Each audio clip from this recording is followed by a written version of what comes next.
Hello students, मैं Rakesh Dhasmana maths point में आपका स्वागत करता हूँ। Let us start.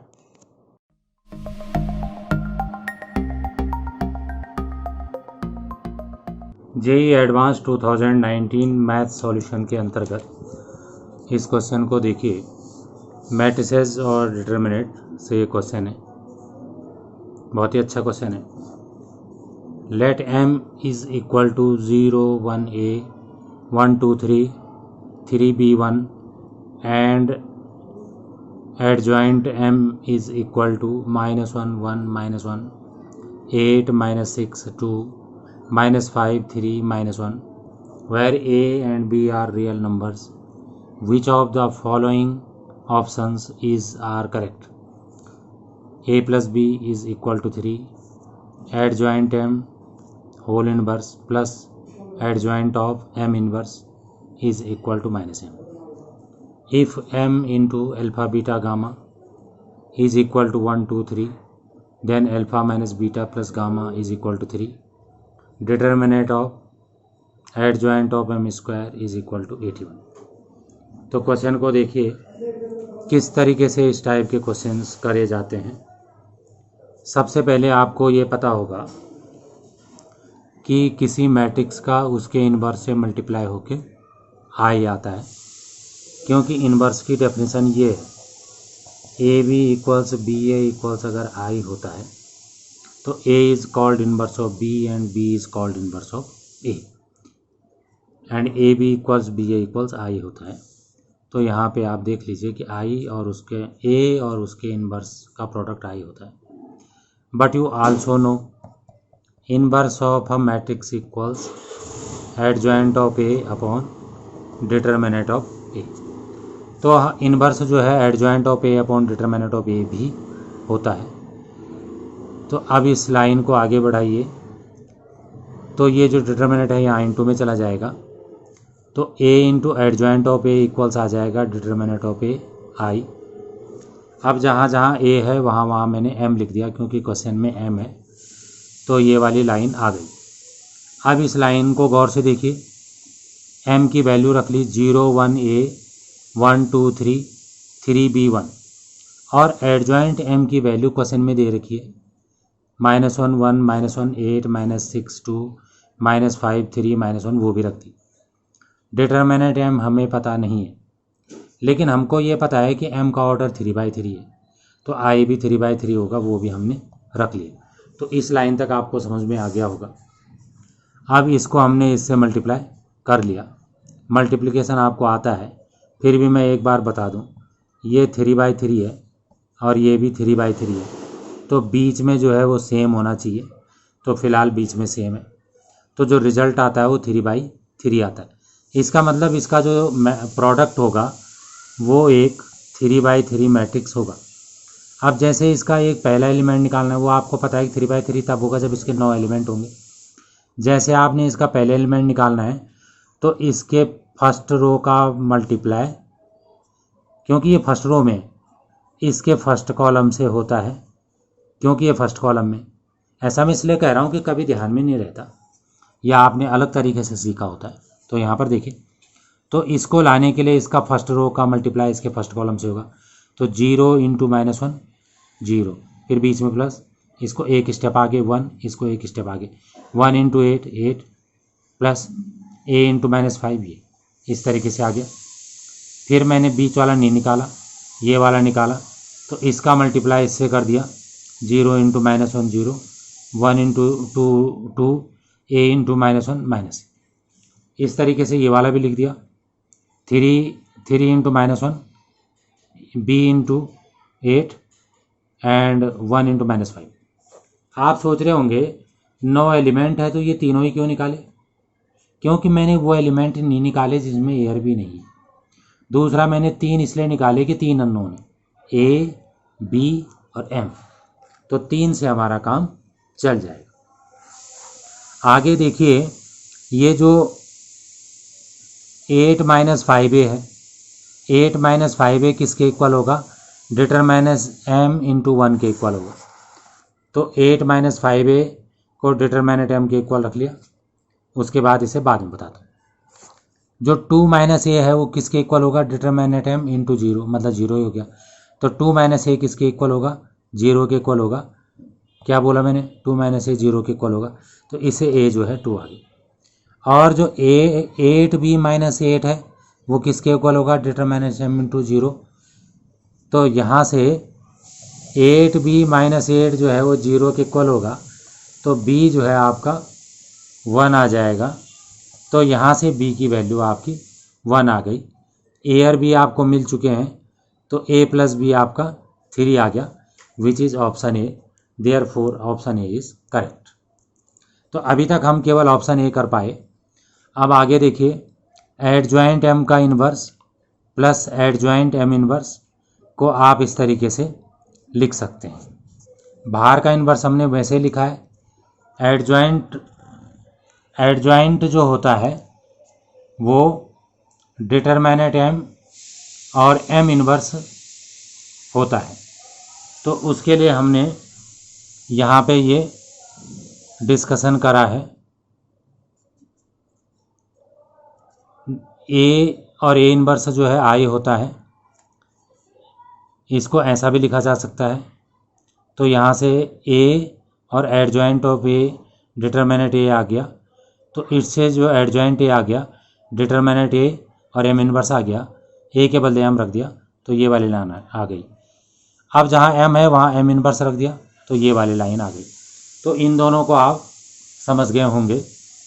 तो ये डिटरमिनेंट एम आ गया, ये भी सेम लिख दिया इसका इन्वर्स, और यहाँ पे डिटरमिनेंट एम इन्वर्स लिख दिया, और इन्वर्स का इन्वर्स सेम मैट्रिक्स होता है, तो ये लाइन आपके सामने आ गई। अब आप देखिए कि ए और ए इन्वर्स जो है वो आई होता है। अगर इसमें डिटरमिनेंट ले लें तो ये डिटरमिनेंट आई होता है, तो ये डिटरमिनेंट ऑफ ए और ए इन्वर्स जो है 1 आ गया। तो यहाँ से जो एम इन्वर्स है उसका डिटरमिनेंट 1 अपॉन डिटरमिनेंट ए आ गया।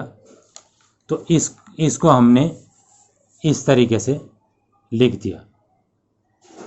एम इन्वर्स का जो डिटरमिनेंट है वो 1 अपॉन एम आ गया। अब जो है इसकी value M upon M inverse का इन्वर्स करेंगे तो एम आ जाएगा, और ये जो है नीचे हो गया इसका, और इसी तरीके से ये दूसरा भी आ गया। तो ये जो है 2m अपॉन एम आ गया, और m हमने अभी यहाँ पे 8 minus 5a equal determinant m था, a की वैल्यू ऊपर से 2 निकल आई है, तो डिटरमिनेंट m को -2 रख दिया, तो ये आपका -m आ गया, which is your B option. तो बी ऑप्शन भी आपका सही प्रूव हो गया है। अब आगे ध्यान रखिए, एक फॉर्मूला है एडजॉइंट ऑफ ए का। जब आप डिटरमिनेंट निकालते हैं तो डिटरमिनेंट ए की जितनी वैल्यू होती है उसका n-1 आता है, तो n इसका ऑर्डर होता है। तो यहाँ पे ऑर्डर 3 है, तो ये हो जाएगा adjoint of A equals a, यहाँ पे स्क्वायर आ जाएगा, और a के बदले m स्क्वायर रख लो। m स्क्वायर का ऑर्डर भी 3 होगा, इसलिए हम n को 3 रख सकते हैं। 3 - 1 2 हो गया। तो इस लाइन को आप समझ गए होंगे। Adjoint of matrix equals matrix का डिटरमिनेंट की पावर n-1 3 - 1 2, और ये 4 पावर हो गई, और मैट्रिक्स की वैल्यू -2 आई थी, तो इसकी 4 पावर आपकी 16 आ गई। तो डी ऑप्शन आपका गलत आ गया, क्योंकि वहाँ 81 लिखा है। इसके आगे बात को समझिए। एम और अल्फा बीटा गामा 1 2 3 गिवन है क्वेश्चन में, तो अब इसे दोनों तरफ एम इनवर्स से इंटू कर दिया। तो अगर यहाँ पे एम इनवर्स से इंटू करेंगे तो वो आई हो जाएगा, आई इंटू कोई मैट्रिक्स वही मैट्रिक्स होता है, तो यहाँ भी एम इनवर्स का इंटू हो जाएगा। एम इनवर्स जो है ये आ जाएगा, कैसे करके पता चला ये आएगा, क्योंकि क्वेश्चन में एडजॉइंट दे रखा। एडजॉइंट को जब डिटरमिनेंट से डिवाइड करते हैं, डिटरमिनेंट -2 है तो वो इन्वर्स होता है, तो एम इन्वर्स आ गया। इस माइनस हाफ को भी मैंने अंदर ही कर लिया, और ये 3/3 का आया, ये 3/1 है, मल्टीप्लाई हो सकता है, जो बचेगा वो 3/1 होना चाहिए। जो पहला एलिमेंट होगा इसका फर्स्ट का इससे फर्स्ट से होगा, सेकंड का सेकंड से, थर्ड का थर्ड से होगा। इस तरीके से सॉल्व कर लिया। इसके बाद कंपेयर कर लिया, अल्फा इक्वल्स 1 आ गया, बीटा इक्वल्स -1 आ गया। एंड गामा इक्वल्स 1 आ गया। लेकिन इसको alpha minus beta plus gamma में रखा, 3 आ गया, सही आ गया, यही जो है 3 है। तो सी ऑप्शन इज करेक्ट। अब आप नेक्स्ट क्वेश्चन में आ जाइए।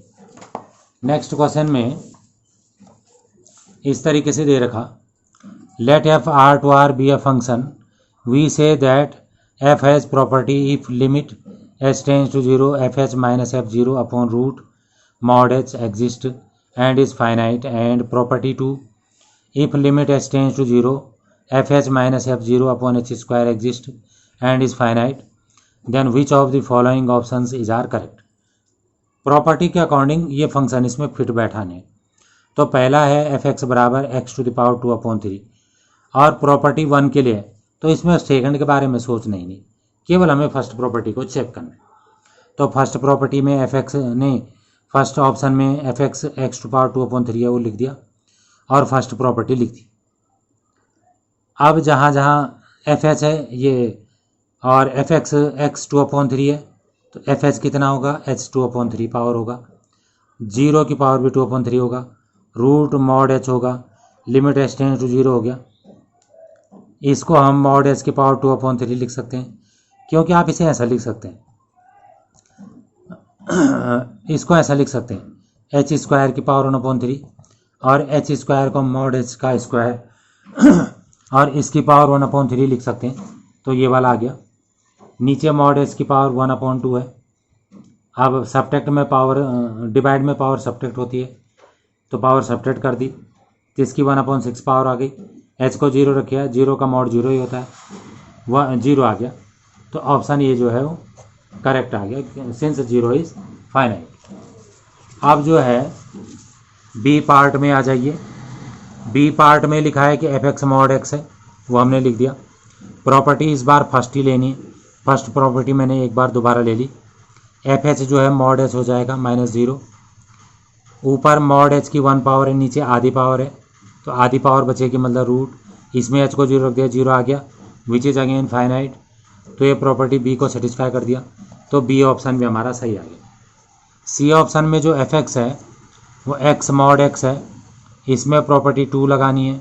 प्रॉपर्टी 2 मैंने यहाँ पे लिख दी, limit H tends 0 F H minus F 0 upon H square. F H की वैल्यू एच मॉड एच रख दी, रिप्लेसिंग एक्स बाई एच, ये H mod H upon mod H का स्क्वायर हो गया, एक मॉड कट गया, एक ही मॉड नीचे बचा। लेकिन यहाँ पे ये पॉजिटिव नेगेटिव पे डिपेंड करेगा, तो इसके लिए मॉड एक्स जो है माइनस एक्स होता है इफ़ एक्स इज़ नेगेटिव। आप यहाँ 0 पे लगा सकते हैं, तो नेगेटिव है फिलहाल, तो माइनस एच आ गया, एच से एच कट गया। आप सोचे कि एच 0 है तो 0 से 0 कैसे कटा, एच 0 नहीं है, टेंस टू 0 है, इसलिए कट गया। अब जो है -1 आ गया, तो -1 आया। फिर राइट हैंड लिमिट में एच एक्स जब पॉजिटिव होता है तो उसका मॉड एक्स होता है, ये कट के 1 आ गया, दोनों सेम नहीं है, तो ये डज नॉट एग्जिस्ट आ गया। तो सी ऑप्शन आपका गलत हो गया, क्योंकि सी ऑप्शन में लिखा है, प्रॉपर्टी 2 में लिखा है एग्जिस्ट एंड फाइनाइट, एग्जिस्ट ही नहीं कर रहा, तो गलत आ गया। डी ऑप्शन में देखिए एफ एक्स जो है साइन एक्स दे रखा, प्रॉपर्टी सेकंड दे रखी, वो मैंने लिख ली, तो यहाँ पे एफ एच जो है साइन एच आ गया और नीचे एच स्क्वायर आ गया। साइन एच अपॉन एच 1 होता है, लेकिन 1 अपॉन एच फिर भी बचा, एच 0 की ओर जा रहा है तो ये इन्फिनिटी हो जाएगा, जबकि वहाँ लिखा है प्रॉपर्टी 2 में फाइनाइट, तो ये फाइनाइट नहीं हो सकता। वैसे भी लिमिट एग्जिस्ट नहीं कर रही, लिमिट एग्जिस्ट मतलब unique and finite, but it is not finite, तो डज नॉट एग्जिस्ट। तो डी जो है वो करेक्ट नहीं आया, तो सी या डी आपके गलत आ गया। थैंक्स। अगर आपको वीडियो पसंद आई हो तो इसे लाइक करें, शेयर करें, सब्सक्राइब करें और लेटेस्ट वीडियो जानने के लिए बेल आइकन को प्रेस करें। और अगर आपका कोई डाउट हो तो फीडबैक में मुझे शेयर करें।